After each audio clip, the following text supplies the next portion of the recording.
Hi, my name is Mark Shotsky, and I'm taking the Intro to Music Production class through Coursera and Berklee College of Music. And this week I'm going to teach how I'm going to use a compressor to balance out the dynamic range on a recorded drum track. So I have a drum track recorded with the software drums. The drummer used an electronic drum kit and struggled with the snare drum to balance his dynamics. He wasn't used to playing it. So I'm going to use the compressor to try to bring up the lower levels of the snare drum so that we can hear more clearly some of the ghost notes that he was playing. This is kind of a country train beat. And we'll see how this works.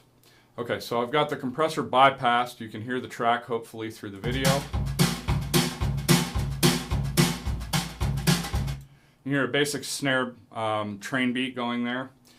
So if I look at the compressor, I can see I've got my input and my output. Right now the ratio is set at 2.1 to 1 or 2 to 1, which means after it hits the threshold where it starts, the compressor actually starts to work, which is at negative 14.9 dB, then it cuts it and it basically brings the signal down by half. So a more extreme ratio would bring it down even further, as you can see by this line. And once we get up past 10, we're really doing what's called limiting, where it's basically cutting it off at that point, which is not what we want to do here. So I'm going to bring it down to about 3 to 1. Okay, so I've got it set at a fairly small threshold. We hear that. At a more extreme setting on the threshold, you can hear the snare coming up, and I balance that by bringing up my output gain.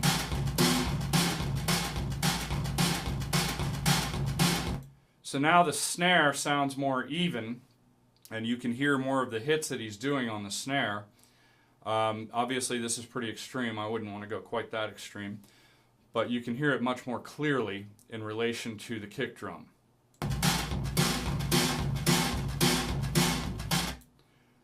Okay, the other thing I can do with this is adjust my attack and release times. The attack will determine how fast the compressor comes in once it hits the threshold. So if I slow down the attack time, that means the compressor won't come in as fast and it'll allow transients to get through, which might sound good with drums because I might want to hear that initial hit.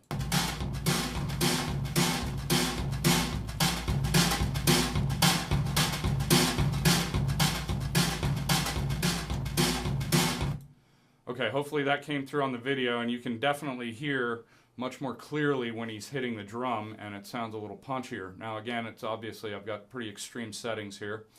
The release time will determine how fast the compressor shuts off, and messing with that earlier didn't really show me much on this track.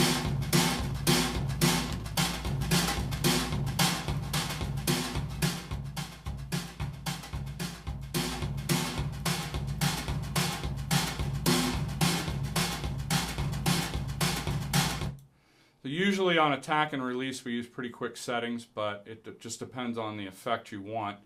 The settings can be pretty dramatic depending on the track you're working with. The last thing besides ratio, gain, threshold, attack and release is knee. This compressor has a knee feature. And if you look here, I've got a sharp curve here where it suddenly kicks in once it hits the threshold. The knee basically serves to simply soften that curve.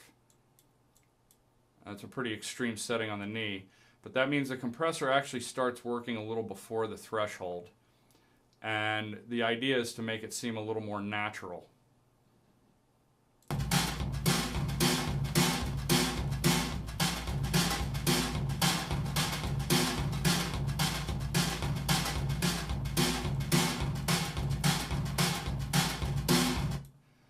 Okay, so obviously I've got a lot more work to really learn how to master how to use this effectively on a drum track like this, but that pretty much shows the effect that everything has. Hope you found it informative. Thank you for your time.